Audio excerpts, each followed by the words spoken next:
Hello, everybody. Happy Thursday. Welcome back to another Thriving Thursday with Delle. I'm going to get started around the 3-minute mark for those of you catching the replay, so you can skip ahead if you want. Until then, I'm just going to do announcements and welcome everybody. If it's your first time here, then welcome to my channel. And I also already did my announcements on social media, so I can actually really talk to y'all and focus today. But today's live stream, as you can tell by the title, we are going to be taking a deeper dive into the problems that a lot of Black content creators face. And so if you missed the first video that I did, I literally uploaded it today, y'all. It has been a hot mess trying to just get things together after the weekend, because last week I started the Valentine's Day festivities and it went into the weekend, and your girl ain't as young as she used to be, okay? Like I'm feeling it. I'm feeling it. It was like back to back to back. Like every day was something going on. Plus still working. Plus still doing normal stuff. So bear with me. But you'll want to watch the first video, because I definitely just give some foundational stuff, some background stuff as to how this whole topic reemerged over the last 2 years. So make sure you watch that after this, okay? But in the meantime, make sure you give this video a thumbs up, because it does let YouTube know you enjoy this content and pushes it out to more people.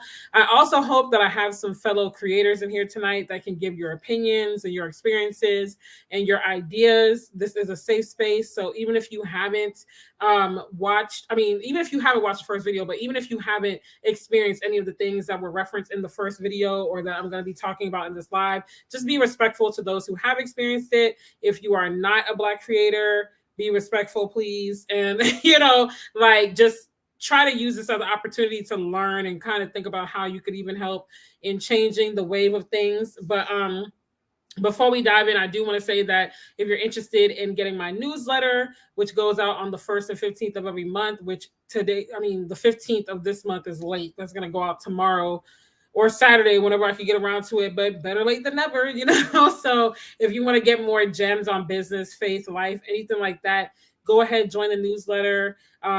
People in the newsletter will get special perks and stuff when I start selling products and things like that. So you'll want to go ahead and get in that. Also, if you need any guidance for your business, a business idea you have, maybe you already have a business, but it's kind of stagnant. Maybe you're trying to grow your YouTube channel, whatever the case may be, then set up a business mentorship call with me, and we can talk and see how I'll give you the pointers in the call, but if you need further assistance, we'll talk on that call and see how I can help you for the long haul. So I'm going to go ahead and pull up my notes so we can get started, because we are just at about the 3-minute mark, and I want to be timely because I got to go to bed, y'all. I got class tomorrow. I got a nutrition class tomorrow. So your girl got to get her sleep. I got to get my beauty rest. It's hard being beautiful. So like I said, as you can tell from today's title, I'm going to be diving deeper. So again, if you missed part 1, the video went up around like 5 something this afternoon Eastern time. So just go on my channel after this, check it out. You'll get more background information as to how this all came about, how everything happened, what was the catalyst for Black creators stepping out and saying, we're tired of this, we're sick and tired of struggling and whatnot. So just to give you some quick stats, just so you can understand, June 2020 is when all of this stuff emerged, with everything going on between us being stuck in the house, just different things with like the George Floyd case and all these different just perfect storm situations happening. It really just made people step out and say, like, you know what, since we're going to be having these discussions, these honest discussions about injustices and discrimination and unfair treatment that Black people face, let's go ahead and throw in the discussion from an influencer content creation standpoint. So since then, Black creators have been sharing their obstacles that they've been facing, experiences, how they negotiate deals. It really opened the door to more transparent discussions, because before June 2020, and granted, I was only doing it for like 14 months before June 2020. So I don't know what it was like back in the day, but as far as when I jumped in the ring, it was still pretty hush hush as far as like, getting information from people and just having like honest discord around content creation, especially as a Black person. So, that I was grateful for that it opened up those doors for open communication. But the way that it opened up, like the things that had to happen to open up the discussion, are really unfortunate. So anywho, I have 5 points tonight. that I really just want to share. And these are just my thoughts, things that I think about as far as like solutions for Black content creators. This isn't an end all be all exhaustive list. I'm sure that there are better ideas or even just more ideas, but I just wanted to keep it brief. And like I said, these are things that I have thought about and or that I have implemented in my own life. And so I'm going to be talking about how Black content creators can set themselves up to make more money, whether that's purely in content creation or not, and how they can improve their engagement. So if that is something that you need to hear and that you know that someone needs to hear, then go ahead and stick around, but also share this video with your Black content creator friends. So to give you guys some background or just like a definition, because I think I have done a video on content creation and I gave a definition in that video. I feel like I have, but just in case I haven't, a content creator is someone who obviously creates content for consumption online, whether that's through a blog, a YouTube channel, TikTok, an Instagrammer, I guess Twitter as well would count. I don't really know how influencers manage on Twitter with brand deals and stuff, but anything that you see, like the modern day influencer, the person who is, and let me be clear, not everyone who creates content is necessarily an influencer. And but everybody who's an influencer has to create content, if that makes sense. So you could be a content creator, but you're not necessarily influencing the masses. You could be creating like maybe courses or something like that, or something more behind the scenes. But if you're an influencer, you're influencing people towards a decision. You're influencing, lifestyle decisions that they make, lifestyle choices, all that kind of stuff. Even if it's just 100 people, you're influencing something. So that's how the term influencer comes to be. But anywho, I wanted to give that, excuse me, that definition so you can understand, because some people might even be like, well, what's a content creator? So all those people that you watch on YouTube, including me, content creator, bloggers, content creator, Instagram, TikTok, Facebook, all that, content creators, okay? Even people, like I said, that create courses and things of that nature. So, hey, Rondelle, I can't believe I feel like a superstar that you joined my live stream. Like, oh my gosh, I love your channel so much. So the fact that you're in here and then you're my name twin, girl, thank you for joining. I have a celebrity in the midst. But anywho, so 5 points, like I said. So the first thing that I want to encourage Black content creators to do is to diversify your income. You're welcome. Thank you for joining. Like, I absolutely love your channel. So the first thing I want to encourage you guys to do is to diversify your income. So excuse me, y'all. I hope I'm not coughing and clearing my throat all night because this weather has been crazy. But figure out multiple ways that you can earn money without having to rely on brands to say yes to a campaign. Because I feel like nowadays, not to say that the pool is too full, like, there's always room at the table, so they say, but on the proverbial table. But I just feel like because of the way that the world has gone, especially over the last 2 years, with people thinking about ways that they can make money in the house, and honestly, just the increase of admiration for like the lifestyle of influencers and content creators, it's pretty stiff. Like the competition is pretty stiff. And the reality of the situation is, as Black content creators, it's not that we're always going to get picked last or like there's no silver lining, there's no hope or anything like that.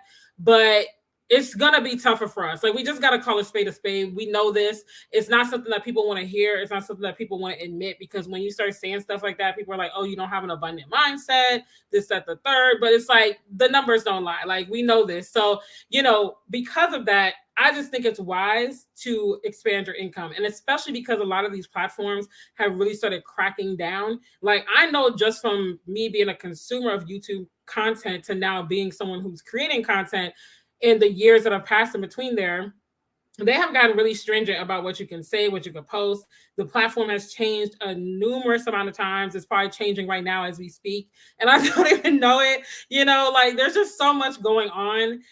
Even with Instagram, they've implemented some things to help you earn money, but they've also made like more things harder and created more red tape and things like that. So you want to get off of the platforms. Like, don't just stay there. So if Instagram is your main thing, like, now how you want to build the platforms is up to you, because some people like to spread themselves across multiple platforms and build them all at the same time.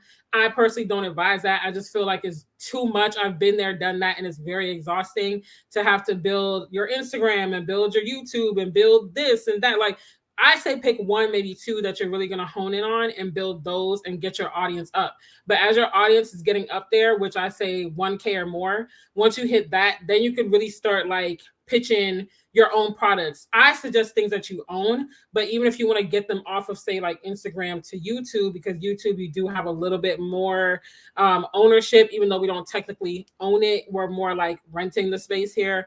The way that it works is kind of weird, but I mean, we have more of a say on here than like a platform like Facebook or Instagram or Twitter or whatever. So even if you want to like say build up your Instagram and you're like, okay, let me get them to come to YouTube, or as you're building it, you're kind of pushing people, because that's what I did. Like, yeah, check out my new upload, check out my live stream, do this, do that, until you get to a point where you can really just focus on YouTube or whatever the other platform is, then do that. But even if you don't want to push them to another platform, then figure out like what you can create, like I said, that you own, that's proprietary to you, that you can sell. Because at the end of the day, you can't beat ownership. If you have a course that you create and that you sell, you own that. Like, no one could take that from you. And there's so many platforms that you can sell courses on that are affordable. There's Thinkific, there's Teachable, there's Podia, there's Payhip. I mean, there's literally, and if you want to go old school, you could use the Google Drive and just pay for more storage. Like, if you really got to go that route, you can do that. And you can even go like even older school, and you could do live classes. What was that number? I think it was like Free Conference USA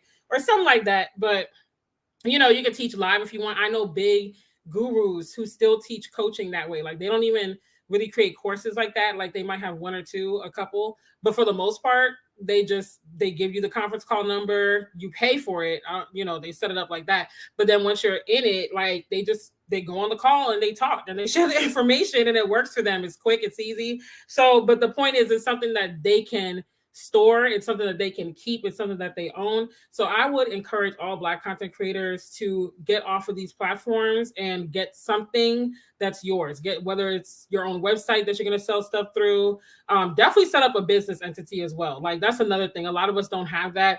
Start with the LLC. Like, you don't have to do the most, you know, start with the LLC. If you don't know how to set it up, every state has their office that you could go to, either the Secretary of State or, you know, your business office or whatever in that state, in that county.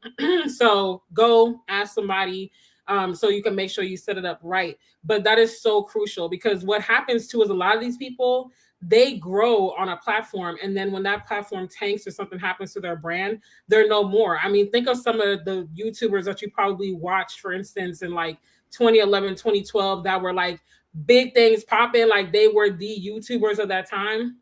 A lot of them are no more. Like, whether they sold their channels, whether their channels got shut down, whether just the tide changed and what they were doing was no longer relevant or popular.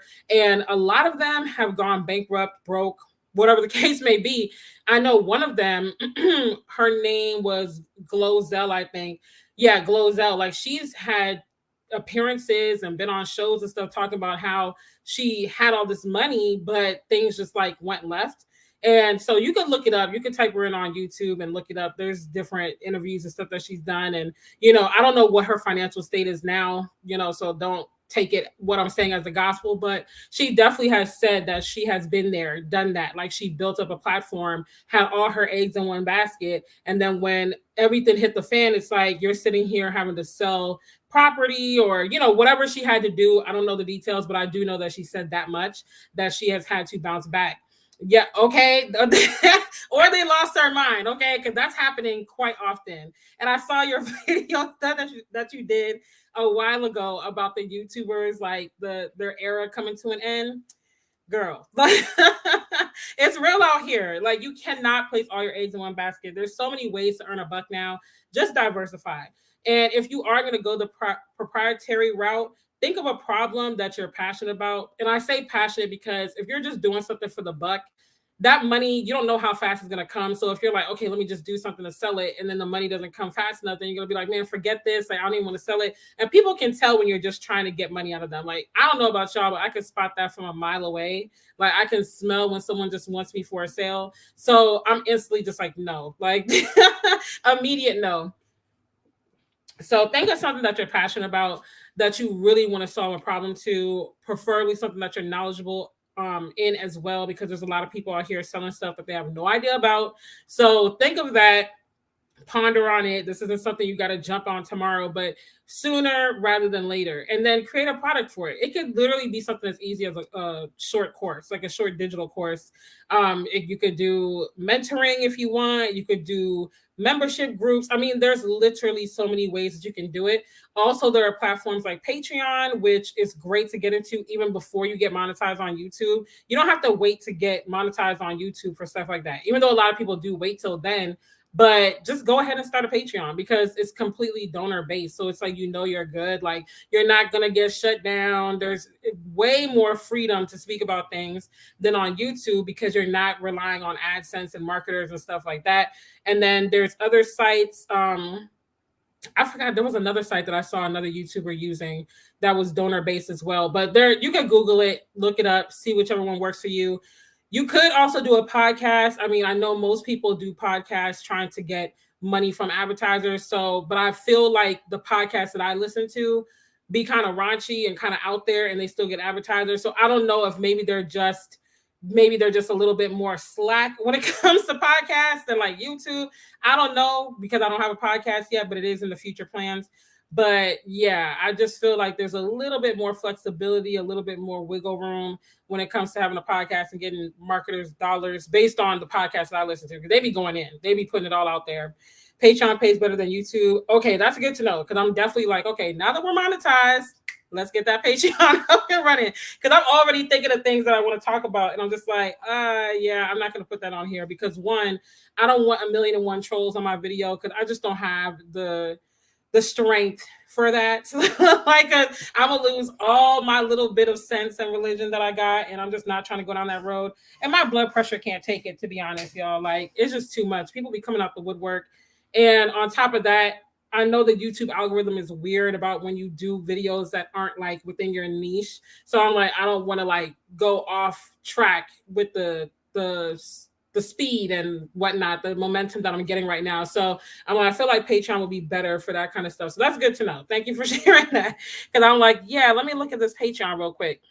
And also have a side hustle. So a lot of people, when I started coaching, not last year, y'all, I keep forgetting it's 2022. When I started coaching in fall of 2020, people were shocked to know that I was still like signed up with Uber Eats and doing Uber and stuff on the side because they're like, well, if you have these programs priced at a 4-figure price, at the time I wasn't monetized on YouTube yet. So that was pretty much like my bread and butter. And then Uber Eats specifically and Grubhub was the side gig. They were like, why are you still doing that? I'm like, because money is money. Like at the end of the day, we know as content creators, we all have slow months. Okay. Like we all have slow months where it's just not hitting like it used to. It's not giving what it was supposed to give. And you're just like, the bills still got to be paid. Like they don't want to hear that at the rental office or your mortgage company. They don't want to hear that at your car finance company. Like they want to get their money. So you got to make sure that you have multiple streams of income. And it's okay to have that in multiple hustles. It doesn't necessarily have to be multiple businesses when you first start out. Because I feel like when a lot of people hear multiple streams of income, they think that you have like 5, 6, 7, 8 businesses.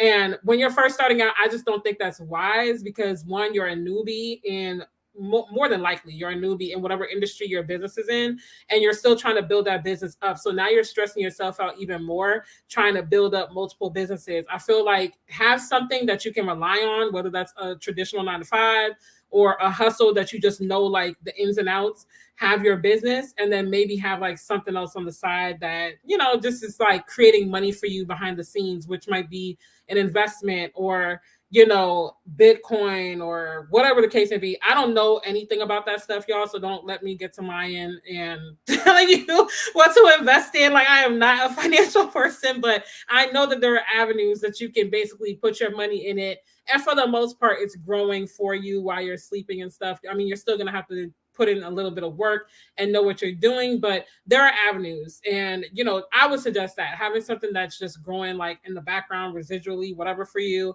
having your 9-to-5 or your hustle that you could depend on. And for some people that is Uber. I know people that make $2,000 a week doing Uber, Grubhub, DoorDash, like they're signed up for all of it. And then they just like multi-app or whatever. So I mean, and that's untaxed money. That's $8,000 a month untaxed. Like, you pay your taxes at the end of the year or whatever. So you can make good money. And even I could say myself, my weeks are pretty good for me doing it pretty much on a part-time. I'm like in between part-time and full-time basis, so it's not too bad. But yeah, like just figure that out and then build your business. Because the thing is, like, I know that the rhetoric out there is like, yeah, I quit my 9 to 5 and I just jumped right in. But the reality of the situation is, especially like I said, if you watch my first video where I gave the specific stats of Black content creators and how much we get paid, y'all, the average for a nano and micro influencer is $27,000 a year. And I can tell you right now, based on my life and people that I know that I have these conversations with, 27K a year is a luxury. Okay, so if you're making that a year as an influencer, it's like you really doing it, like you getting it out here, you know? But most of us are making 1,000 to like 1,500 a month on average, and some of us are doing it more so on a full-time basis than others. But there's other things going on, whether they have children, you know, they might be stay-at-home moms, homeschooling. I mean, there's so many different things. They might actually be working another job. So I know the rhetoric is like, yeah, I quit my job and I went all in and I just boom, it popped. But I'm telling you right now, if you throw yourself out there and you don't have a safety net, you are going to be stressed out. You are going to be broke, busted, and disgusted. You are going to be losing hair, losing sleep, and you're going to be losing your mind. You know? Don't do it to yourself. Don't do things just because people glamorize it and make it seem like, yeah, like once I did this, it blew up. That works for the exception and not the rule. Like in business, the standard to break even is 3 years, sometimes up to 5. Online business, yes, it's a little faster, but honestly, from what I've seen, it pretty much is on par with that. I mean, it might be 2 years, but it's going to be some time, because even just when I look at my YouTube channel, from when I started to when I got monetized, took me 27 months. And y'all, I was in the trenches. Y'all know, like I was posting multiple times a week. I actually post less now. At one point, I was posting like 4 times a week, like 3 lives and an upload. And then one time I was posting 2 uploads and 2 lives. And I was doing a lot, and a lot goes into this. And if I didn't have other sources of income, and thankfully, like my family, we live very communal, you know, like Caribbean people, we're gonna pull together as much as we can.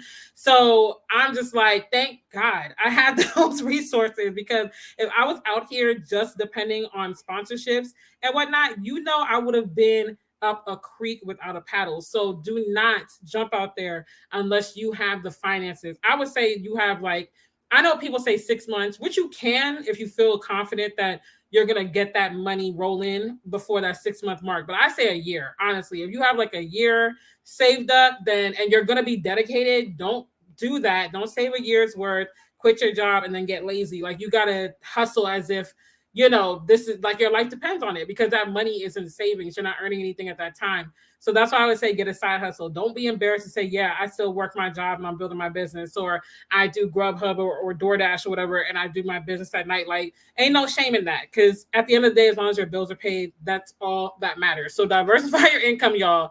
Another thing too is negotiate your pay. So if you're going to go the traditional influencer route, it's very draining, you know. So personally, that's why I didn't get into it. I said this in the first video, because well, let me not say I didn't get into it. I got into it. I did it for a bit, and I was like, I don't like being at the mercy of someone else. If that was the case, I would have stayed in my government job making like 100K a year. Like, I left that so I could get autonomy and get freedom. And it's not the same as a job in the sense of like, I got to ask you when I could take off work or whatever. But the process of like constantly having to just send out your media kit, constantly negotiate, constantly do this, constantly do that. And like I said, based on the numbers and the stats, as a Black woman who's a content creator, I'm already at a disadvantage. So I'm already going in not being their preference, not being the person they prefer to work with. And I have to like basically prove my worth. And I hate the whole shucking and jiving. Like, don't you want to work with me? This is what I got. Like, that's just not for me at all. So once I did it a couple of times, I sent out my media kit. Thankfully, most of the brand deals that I did get in campaigns, they found me through like another page or organizations I'm in, like influencer networks and stuff. So I didn't really have to go all the way in the trenches, but the toe or two that I dipped in the trenches and I got a taste of it, I was like, nah, I'm good. Like, this ain't for me. I ain't never done so much shucking and jiving in my life, and I don't want to have to do it, you know? So if that's for you, though, because everyone's different. I know some people who enjoy the process of influencing from A to Z. They don't mind doing all of that and negotiating, pay and all that. To each their own. I'm not here to tell you that's the wrong route, whatever works for you. But if you're going to go that route, please be ready to negotiate. And nowadays, thankfully, because like I said, after June 2020, people started getting more open about like how they negotiate and stuff. Now, the thing that makes it tricky is that a lot of this advice is behind a paywall. So you're going to have to join some membership groups. You're going to have to join some people's little webinars or whatever they're doing, their master classes. But honestly, they're affordable enough. I've seen affordable enough classes and memberships and stuff where you could get this information and you can kind of bounce ideas off of people and just see like, oh, okay, that's how you negotiate it. Okay, that's what they paid you. Because you got to get the intel so that we could be solid and have a united front, because that's how these brands get ahead, because we're not sharing information. So you're going in blind, unknowing and stuff like that. And they tell you, oh yeah, I'll pay you, $600 for this. And you're like, yes, what a steal, $600. Someone else behind you goes and they're like, I'll pay you $1,200. And that person's excited. And then whole time they really could have afforded to pay you maybe $2,400 or something like that. So now you're just like looking at it and you're like, dang, like I really missed out. So if you're in those groups, so you have maybe your own friends or whatever, y'all are all doing similar stuff, influencing in some way, shape, or form and creating content, bounce ideas off of each other, share that information. Like we got to get past the whole prideful thing of like not wanting to tell people how much you got paid. There ain't no shame in it. You're not going to improve if you don't share. Because I know if I tell someone, hey, they pay me $600 for this, and they tell me, girl, they pay me $1,000, I'm gonna be like, wait a minute now, like how did you get $1,000? What did you put in there? What was your pricing? What did you put in the contract? Because not everyone can afford an agent. I know there are a lot of influencer marketing agencies now, but I wouldn't advise that until you get to a point where the money is constant, or at least more consistent in your influencing journey, so that you could pay for it through that. Like I would not take my salary from my job or my main gig to pay for that personally. But again, if you want to do that, have at it. I don't know how it all works because I haven't looked into it, because I decided that's not the route for me. But I know there are some that exist. And honestly, I feel like you can find them on YouTube. I feel like there are some bigger YouTubers who have mentioned it. If not, a good old Google search can help you out and you can pinpoint that. But you have to negotiate some sort of pay. I mean, even if they tell you, we'll give you this product for free, especially if the value of the product is not anything that you feel is worthy of it being free, then negotiate for some sort of pay. So like, for instance, I don't see this as much anymore, but I know I still see it fairly enough and fairly often. Like when hair companies would tell you, oh, I'll give you this wig or whatever, this free product, and can you put it on your channel? Good night. Sorry, y'all, my son's in the background. Honey will not stop until I say good night. He's like, good night, good night. But they'll give you the free hair or whatever. You put it on your channel and that's it. Like you just get the hair. Now, while a good virgin lace front, I mean, that would get me excited to slay if the hair quality is good and whatnot, I can't take that to the bank. I can't pay my bills with that. I can't give that to my property manager and say, hey, you want to take this Virgin Remy, wig that I got for my rent this month? Like, no, they want their cash. So even if they're going to give you that wig or whatever for free, try to negotiate and be like, hey, like I still need $150 or something, like just get something, so that way they get used to us asking for it, so they come correct. Because every time someone takes a free product, it sets us back a couple paces, and it's like, okay, you want all this money, you want this, you want that, but these influencers are going to take the product for free, so I'm gonna just go over there. We have to like have a code, like a standard where it's like, we are not doing this. The only way I suggest free products and taking it is, like I said, if the value is worth it to you. So if you were going to buy like a fancy new vacuum that would have cost you $300-400, and they're like, and like you had your eye on this or something like it, you need it, it's something that you would use, and they're like, we'll give this $400 vacuum to you for in exchange for a post or whatever, then something like that, I'm like, okay, because you were already going to buy it anyway, you already wanted it anyway, you're saving $400. Okay, cool. Like take it, establish that relationship with them. And then as you grow and you get more people, then you can say, hey, like, we've had this relationship for 6 months, a year now. Like I would love to keep working with you. These are my new rates, take it from there. And if they really like you, you have that rapport, I feel like they will work with you more so than saying like, nah, we want to end and sever the relationship. So negotiate your pay. Don't just accept free product. The third piece of advice is to share knowledge and gain more knowledge. So again, bringing it back to those like knowledge hubs for influencers, those influencer networks where they're literally telling you like, this is what my contract said, this is what this terminology means, opening up each other's eyes to the realities of like, oh man, they had you settle for that, or they turned down this bid or this offer or whatever.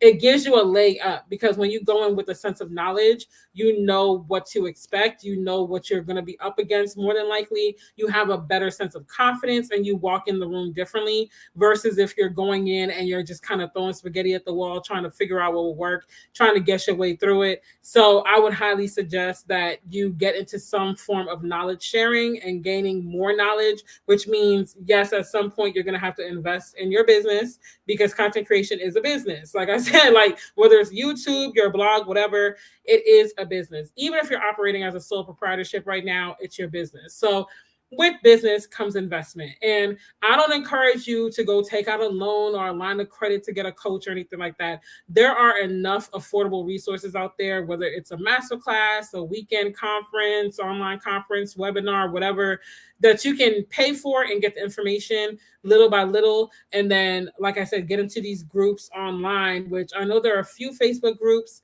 that you can join that just share knowledge and stuff.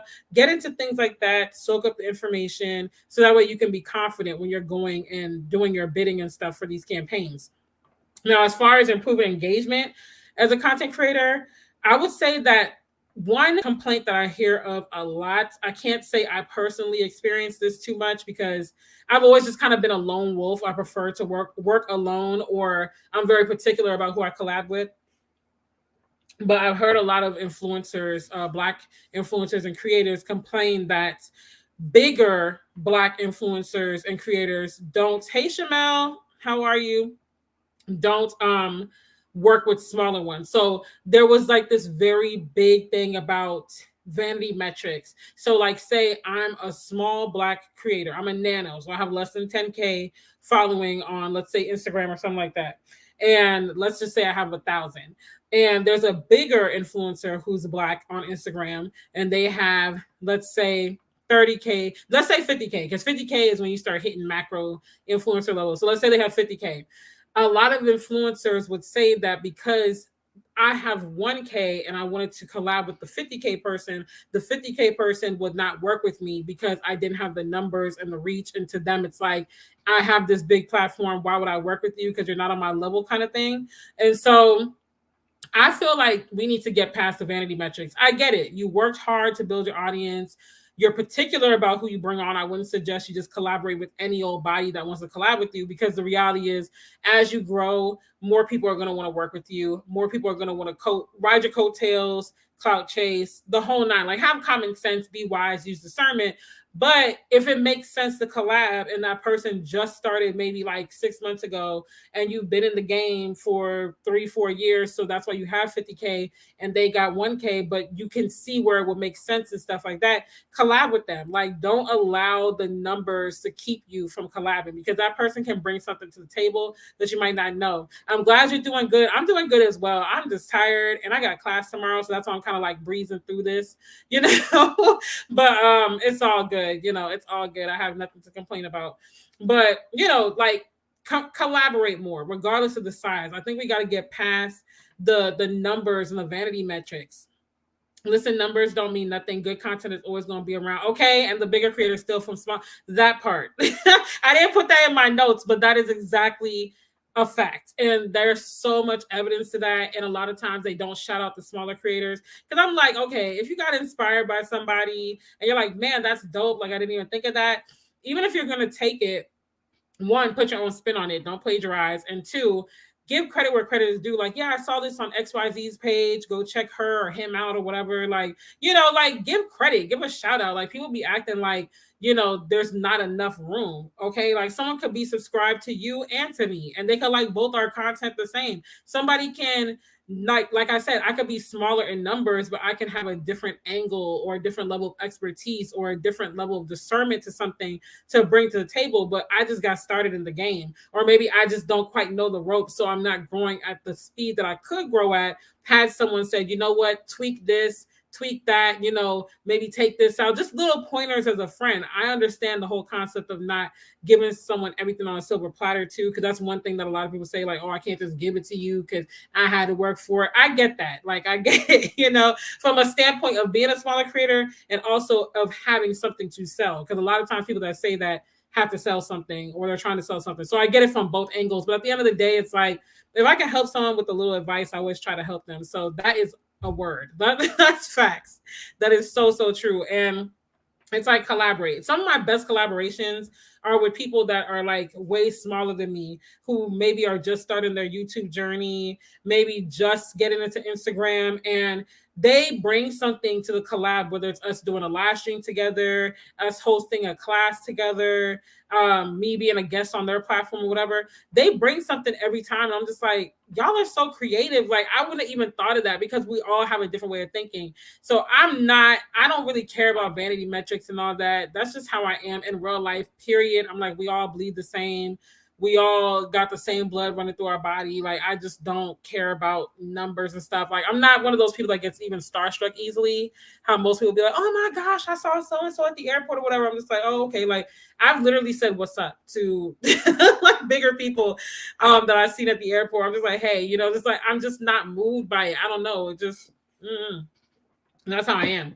So even when I get to a certain point, I'm never going to be too Hollywood to be like, oh, you only got 1K followers. I got 60K. I can't. No, like, if it makes sense, it's valuable, let's work together. Because at the end of the day, you're 1K, 2K, all of them probably don't even know me. So I still benefit. You get on my platform, you could see how I do things, you learn things. It's a win-win in my eyes. So reach back. Like, if you're a bigger influencer on whatever platform you choose to do most of your content creation on, reach back and help those coming up behind you. Like, don't be so stingy with it and have like this crabs in a barrel mindset to where it's like, I got mine, you got to get yours. I get it to a degree, but at some point, like, you needed help too. You needed somebody to give you a chance. You needed somebody to pay you attention.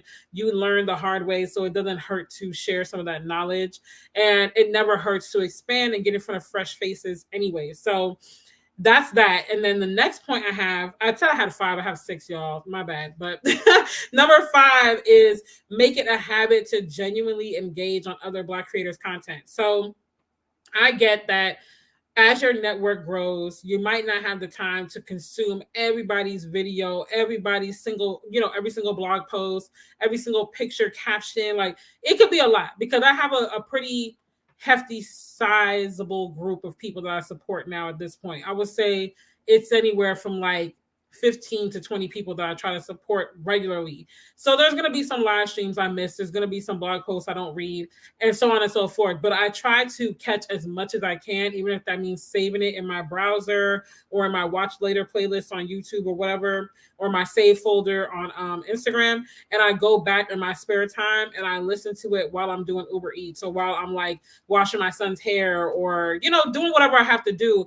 And I might not capture everything in one comment, but I try to spread out the comments. So that's something else that you could do. Like, because the algorithm doesn't know that it's the same person commenting.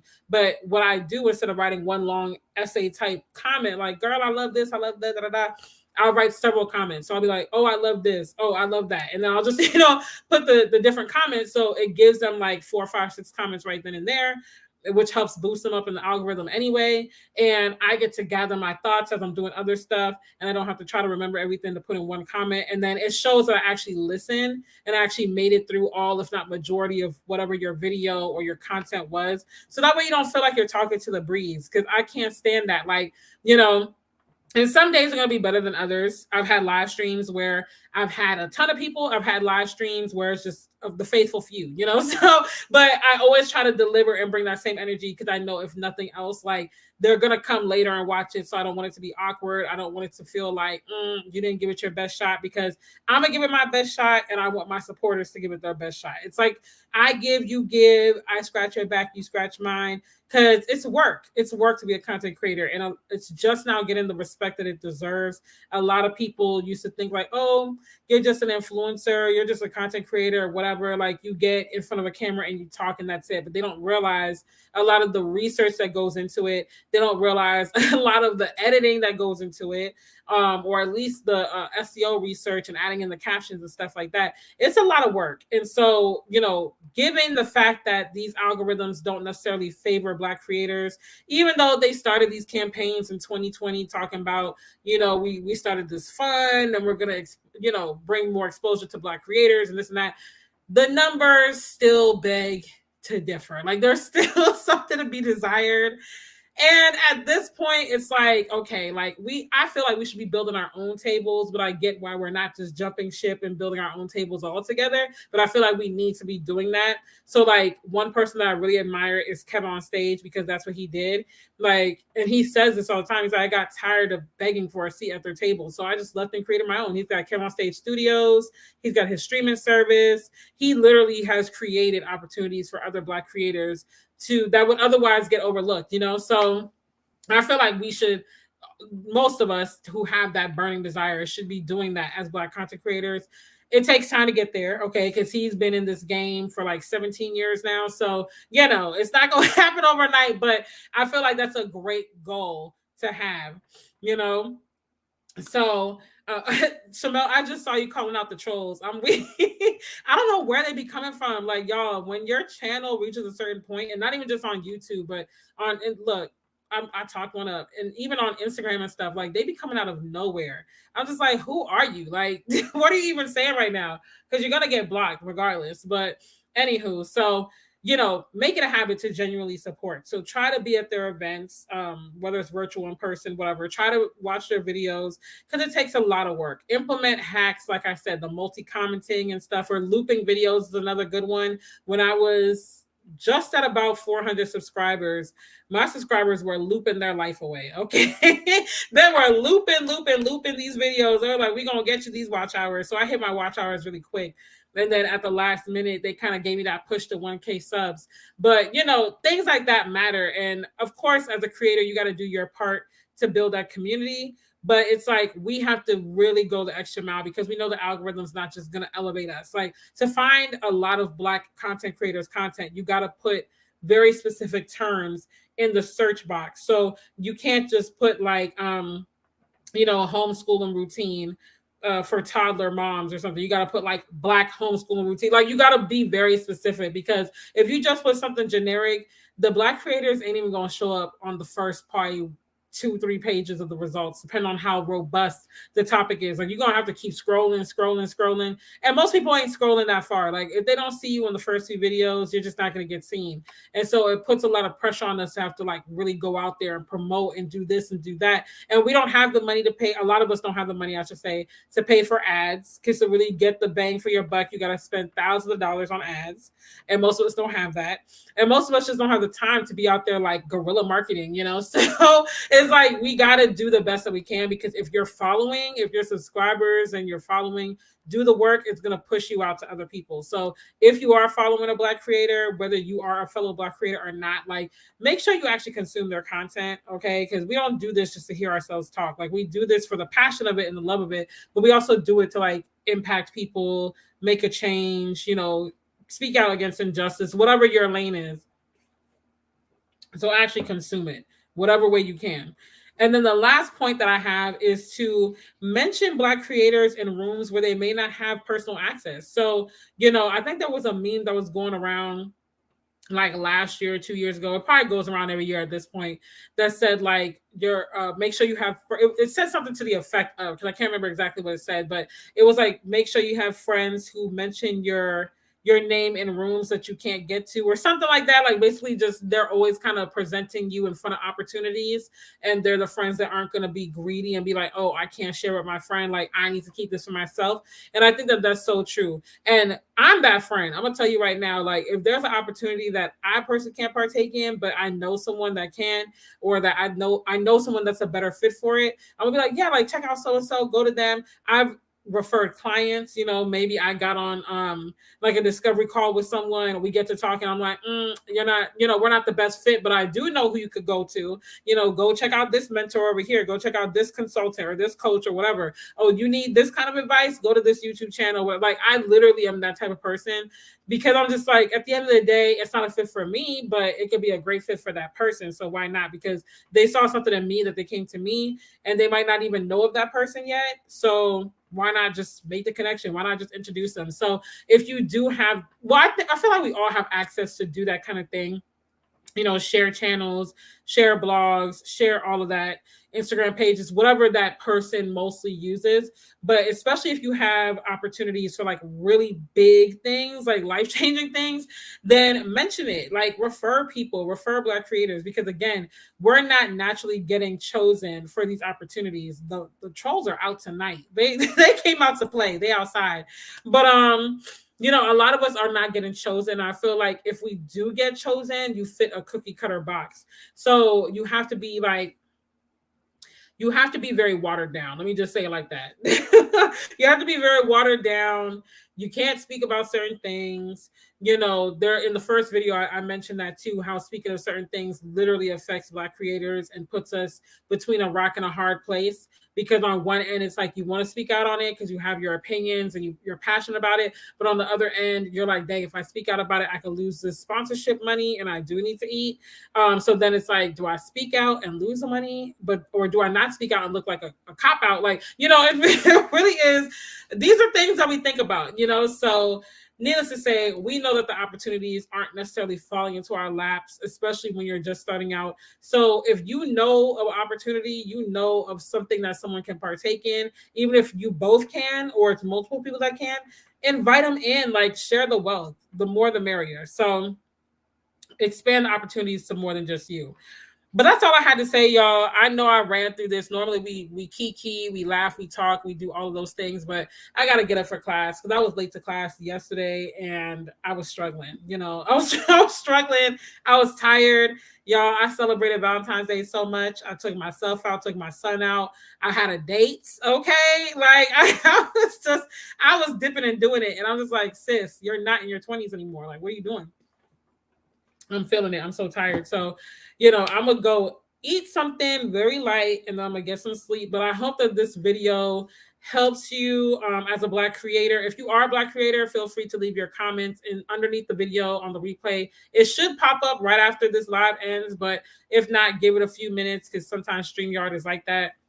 But either way, share some of your experiences. Have you had experiences where you had, discrimination for campaign deals, where you felt overlooked, where you felt like, you got tired of the rat race and so you're diversifying? Like, let me know your experience, share some encouragement, share some wisdom, help somebody else out. And I will see you guys next week, Tuesday, for the upload, and then next Thursday for the live. Also, I'll say this, but I'm going to repeat this on other lives too. I'm probably going to be going live more in March because, y'all, this commentary content takes so much time to do. I love doing it. It's refreshing because I'm such a huge consumer of commentary and newsy type stuff. But when I tell you it's work, I was like, whoo, okay. So I don't know if I can do that every week to keep the quality of the videos up. So what I'm thinking of doing starting in March is doing 1 or 2 uploads a month. That will be commentary. And then the live streams will be more frequent. And then, of course, like I said, having the Sunday kickback where we just shoot the breeze, kiki, laugh, have a good time, and just talk about hot topics, current events, whatever. Like, whatever's on my mind, whatever's going on, girl talk, whatever. So that's the plan. Like I said, I'm going to announce this more.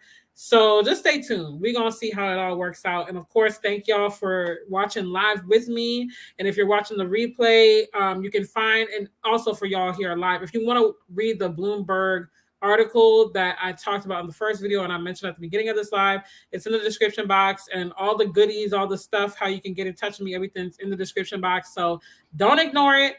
And I will see you guys next week. Be safe out there. Have a good weekend. And thanks for joining me live. Love y'all. Bye.